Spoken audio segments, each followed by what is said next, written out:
from one of the best talkers in the world to the best in the world. My old pal CM Punk is joining us right now. CM Punk, how are you?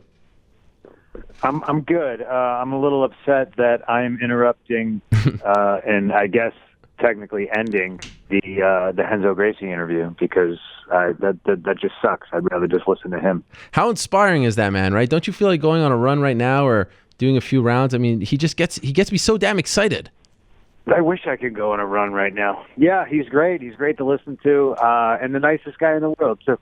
That is very true. Very, very true. Okay, well, let's talk about you. A lot of people curious to hear about you and get an update or so. Recently, you went under the knife, had back surgery. How did it go? Yeah, it went very well. The doctor even showed my wife a picture of what the part of the disc he cut out. I unfortunately didn't get to see it. Oh, that's a little disappointing. Yeah, and she almost barfed.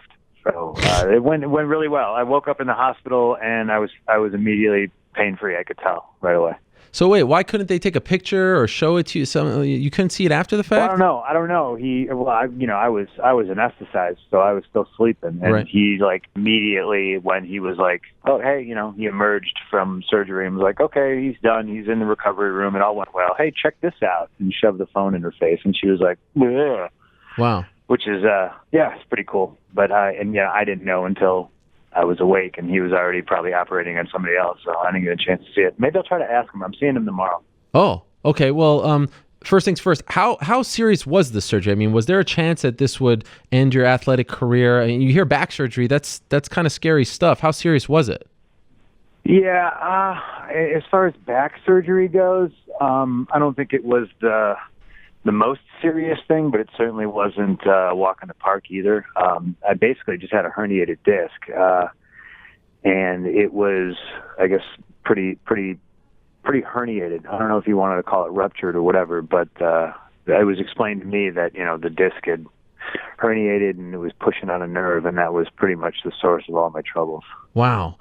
Is this something that you had been dealing with for years? Have you had back problems in the past? Was it something that was aggravated doing something in particular? How long has this been an issue? It's been an issue for a very long time. Really? I just chalked it up to I have a bad back. I wonder how that could have happened. And for the longest time, I've been doing regularly routine acupuncture, massage, chiro. I bought an inversion table. I bought a TENS unit. You name it, any kind of therapy I could possibly do, I was doing it. And it eventually just got even worse, and it got so bad that I went in one day to roll. I was in my gi. It was we were drilling, doing I think triangle chokes, and every time I had a triangle locked up on me, I would feel felt this odd pressure in my hip. So that's when I was like, that's something's wrong here. So we aggressively tried to figure out what it was after that. And you said that you have an appointment tomorrow with your doctor. What is this to clear you? Are you close to 100% as far as how you're feeling? What's this for? I think this is just a routine. I'll be 6 weeks post-op on Wednesday, so I think that's just kind of how the schedule goes. I'll see him tomorrow. I talked to him extensively on the phone yesterday to go over like a whole bunch of stuff, asking me how I was feeling and everything else. It doesn't sound like he's really clearing me 100%, but it's also more or less on me and how I feel, because everybody recuperates at a different rate. Mm-hmm. The biggest thing he doesn't want me to do is, jump into the deep end of the pool, so to speak, and re-injure it. I guess they tell you all the statistics of 10% of people wind up, re-herniating the same disc and all that, and he just wants to make sure it's is completely scarred over and as healed as it's possibly going to get before I start doing like wrestling and grappling and stuff like that, where there's a chance I get taken down and I fall awkwardly on it and stuff like that. But I took it upon myself. I always try to go above and beyond, and I try to push it a little bit more. I've been biking like a maniac. I do what I can, and I push it, but I'm not trying to push this one too much, because I think it's your back. It's a pretty serious thing, but I've been staying in shape. So are you able to go to the gym and do jujitsu or wrestling, or do you have to wait for that clearance? No, that's like the big one. I'm not going to put myself in a position where anybody can, fall on me, or I can get taken down, or, thrown against a cage or anything like that. We did talk yesterday, and he does seem to think it's probably okay if I start boxing. Not sparring, obviously. And the other night, I think I did a few rounds. It's like I'm dipping my toe back in the pool, and normally I'd be pretty gung ho about it. I was with the shoulder, and I was doing stuff on my shoulder before I was, cleared, and before I probably supposed to. But I know my body. But this one, I'm really kind of trying to be reserved about it. So I did some bad work the other night. And I felt great. Like, I always wait till the next morning to see how I feel. I wasn't extra sore. It didn't feel like I tweaked anything. It didn't hurt anything. So to me, that's a big hurdle. So as long as I can start kind of doing that, that was really the first MMA training I've done in 6 weeks since the surgery. To get this news essentially hours after you finally found out who your opponent will be, I mean, mentally, how did you process it? You've had setbacks along the way. You've had your ups and downs, but it seemed like, there was that light beaming from the end of the tunnel, and then, there's another setback. How did you deal with it? Well, I tried not to dwell on it. There's plenty of time after the surgery to sit around and feel sorry for myself. But, thankfully, the silver lining is we didn't actually have a date. I have an opponent that's fantastic. I felt like shit about it. Like I wanted to tell everybody, but it was also like a case of let's just see where this goes and see what happens. I mean, I got the MRI Friday night, and I was literally diagnosed Saturday right before I walked out to watch Mickey and Michael Jackson fight. And yeah, so I wasn't trying to necessarily think about me and my back. I was just watching the fight, and if I would have thought about it then and there, what do you do? I just try not to get too down about it. So, but internally, did it feel weird being there, watching that, knowing that this was probably a reality, and then in a couple of days, that you couldn't tell the world, people are excited, everyone's excited, yet internally you have news that is a bit of a bummer, that delays all of this. It's certainly a bitter pill to swallow, but there's a flip side coin that I was trying to focus on, was that, holy shit, I have a herniated disc, and I have had this herniated disc, and who knows how long I've had it. I was relieved to get properly diagnosed. And it was exciting almost to go, okay, we can take care of this. And then when I come back, I'll be 100%. Because there's always little things. When we drill wrestling, you shoot in on a double or a single, and you switch, and you lift the guy up for strength and conditioning. I always had trouble with that. And I've always been a strong guy for my size, and it was always kind of almost befuddling me, and I just kind of chalked it up like, I just got a bad back. I was a wrestler for a while, so maybe I'm just weak. Maybe these guys they're not helping me. Like in pro wrestling, guys jump for you. These guys aren't. So maybe that's just the way it is.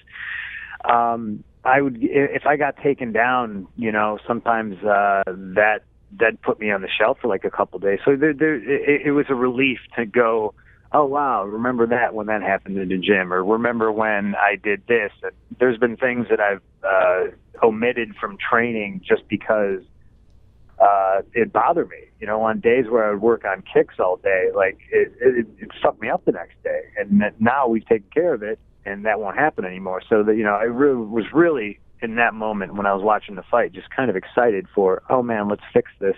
And I'm not going to have that nagging, literally pain in my ass anymore. By the way, I don't know if you know this, but I got a lot of heat that day because people were blaming me for the injury. Because I picked you up. Yes. Yeah, it's all your fault, Alwani. I'm an anxious Jew. I'm a guilt-ridden Jew, and then I had to deal with all of that. Can you tell the world it wasn't my fault?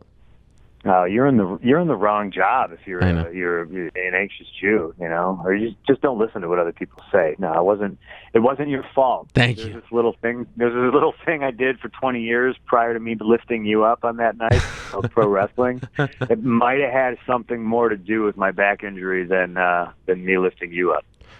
How did the UFC brass react to the news? Wonderfully, in my opinion. I was in with Dana and Lorenzo, and we were talking, and Dr. Sanders just came up and he goes, "All right, here it is," and he laid it all on the table for us, and and of course Dana lets out this big sigh, and he's like, "Oh, we can't get a break." So I immediately go into, well, maybe there's a shot I can get, maybe I can do cortisone, like whatever, like. And Lorenzo and Dana stopped me, and they went, no, we're not. It is what it is. Like, we just want you to get fixed and get healthy. We got shows every month. Don't worry about it. It's just the timing sucks. Literally about to walk out and do this thing. And but they were great. It's hard not to compare and contrast to where I used to work before, but. It was just a relief to finally have a boss who was just like, no, just get fixed. Want you 100%. Want you to be healthy. Not interested in throwing a Band-Aid on a bullet wound just to, parade you out in front of people. So it was a relief, and it felt nice.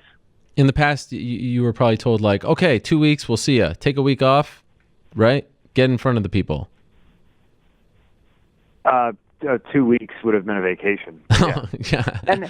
And I realize people are going to cut this up and take these quotes out of context, but this is an interview, and this is what it is. This is my life, and I was just relieved. I was doing it internally in my head myself. That's just because that's the way I'm wired, and that's the way it's always been. I was going, well, maybe we can do this, and maybe we can just kind of make sure I'm, let's just get to the fight, And they stopped everything ice cold, and they said no. Like, how long have you been in pain? And I was like, I don't know, years. I couldn't even tell you, So yeah, it's just a relief for me. In the past, you said June, July. That was what you were targeting. What's a realistic target now for your debut? Are you able to zero in? Know. It's too soon. I don't know. We're not. Yeah. Well, part of me, I've learned from my past mistakes, and I'm not going to say a date that everyone's going to get married to, and then I'm going to have to hear about how I'm never going to fight. I'm going to fight. It's going to be this year, and like I said, I see the doctor tomorrow, and I'm going to talk about with him all kinds of other extracurricular things I can do to probably speed this along. See if I can start doing acupuncture again and things like that. In my mind, that card at the Garden yes. would be a nice second fight. But I don't know how realistic that is, because I don't want to say things that people are gonna be taking to heart. And it's always the people that say they don't want to watch me fight anyway. So it's very strange. Don't worry, haters. I'm gonna fight, and it's gonna be fucking fun and awesome, and you're gonna be real upset. It's just I just don't want to say anything. Okay. Because like I said, I've learned my lesson. I have optimistic goals. I've always had optimistic goals, and we're just gonna see if my back can cooperate with that. But you can say rather confidently that it will happen in 2016, though, right? Yes. Okay. And you did tweet about the Garden. You're the only guy on the roster who can claim that in the past he has or she has sold out the Garden. So that's not a crazy thing. I think people would think it's crazier if you didn't want to fight at the Garden, right? That's got to be a goal.